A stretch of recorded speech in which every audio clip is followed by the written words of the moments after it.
कल्याण के लिए सदैव माँ जैसी करुणा तो लुटाते ही हैं, परंतु कभी कभी हमारी साधकता को परिपक्व करने के लिए पिता सी कठोरता को भी अपनाते हैं। कठोर ना होते हुए भी कठोर दिखने का अभिनय करते हैं, लीला करते हैं।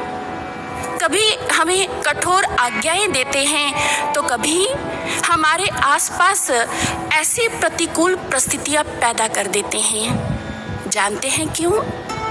क्योंकि गुरु जानते हैं यदि दिन के उजाले में उतरना है तो रात्रि के अंधकार से तो गुजर कर जाना ही पड़ेगा।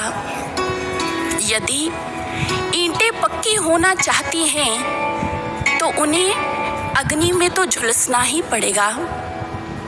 लोहे को आग में लाल होने तक तपाए बिना कभी आप फौलाद नहीं बना सकते हैं। इसलिए सज्जनों, यदि गुरु हमारे जीवन में कठोरता को अपनाते हैं तो उनकी यह कठोरता, हमारे यह दुखदायी अनुभव हमारे विनाश के लिए नहीं होते, अपितु हमारा कल्याण करने के लिए होते हैं, हम पर अपनी कृपा लुटाने के लिए होते हैं। उनकी कठोरता में भी हमारा निर्माण छिपा होता है, हमारा उद्धार, हमारा कल्याण छिपा होता है।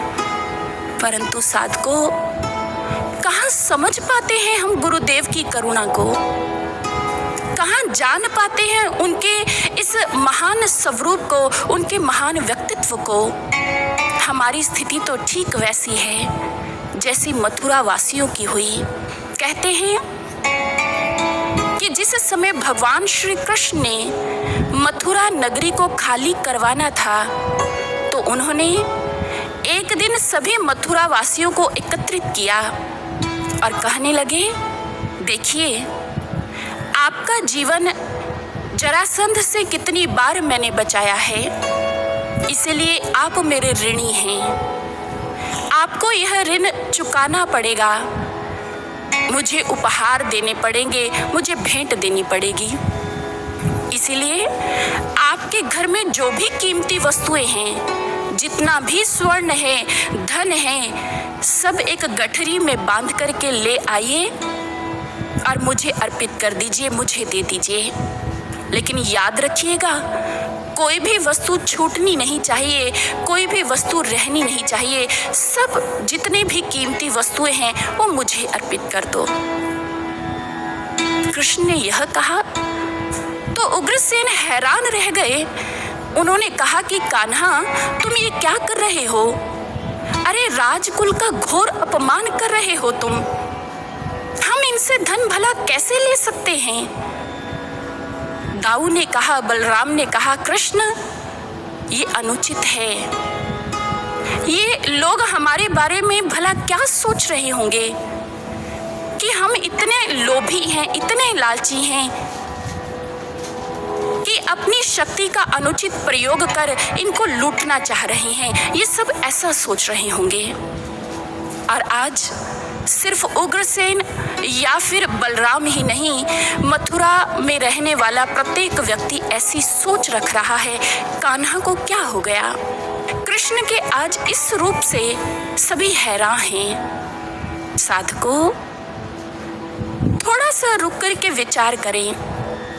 जब कहीं हमारे गुरुदेव हमें भी कोई ऐसी कठिन आज्ञा लगाते हैं, आदेश लगाते हैं, तो क्या हमारे भीतर भी ऐसे विचार नहीं पनपते? क्या हमें भी उस समय गुरु की एक ही पक्ष, गुरु का एक ही रूप नहीं दिखता है जैसे आज मथुरा वासियों को दिख रहा है? वो आज कृष्ण का मांगना तो देख रहे हैं, लेकिन आज से पहले जो कृष्ण ने उन पर करुणा लुटाई, ममता लुटाई, वो सब भूल गए। वो सब आज अपनी आंखों से ओझल कर दिया। उनको गुरुदेव की करुणा याद नहीं है, उनको कृष्ण के उपकार याद नहीं है।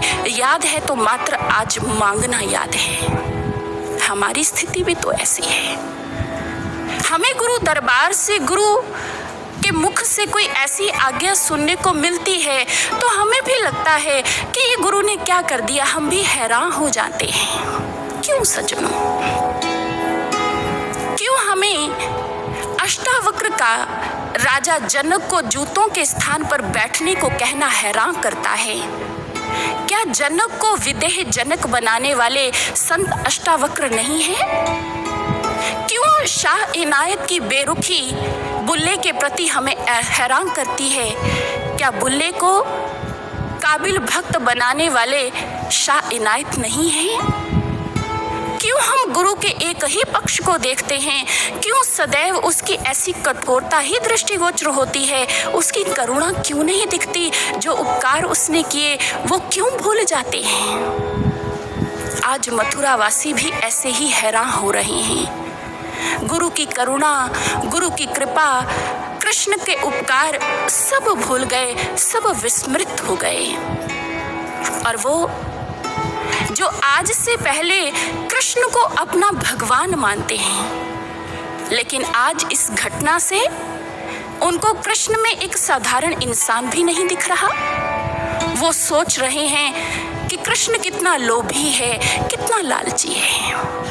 एक ही पल में ये सारी बातें मन में आ गई। आज कृष्ण ने हाथ क्या फैलाया, कुछ मांगा क्या?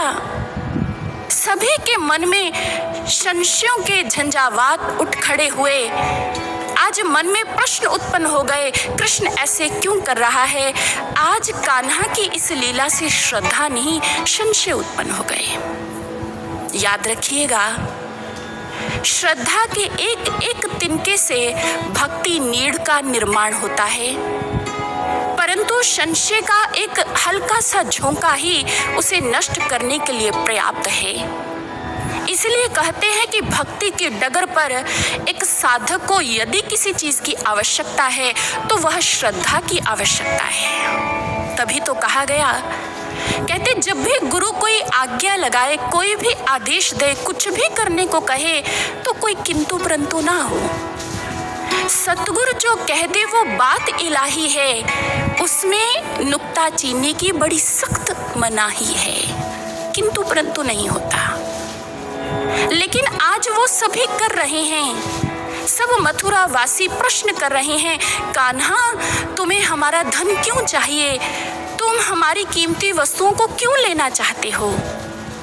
भगवान श्री कृष्ण मुस्कुराए, कहने लगे, अच्छा आज से पहले तो तुम सभी मेरे लिए अपने प्राण तक देने को सज थे, लेकिन आज जब इस बात को पूरा करने का वक्त आया है, समय आया है, तो अपने कदम पीछे क्यों हटा रहे हो?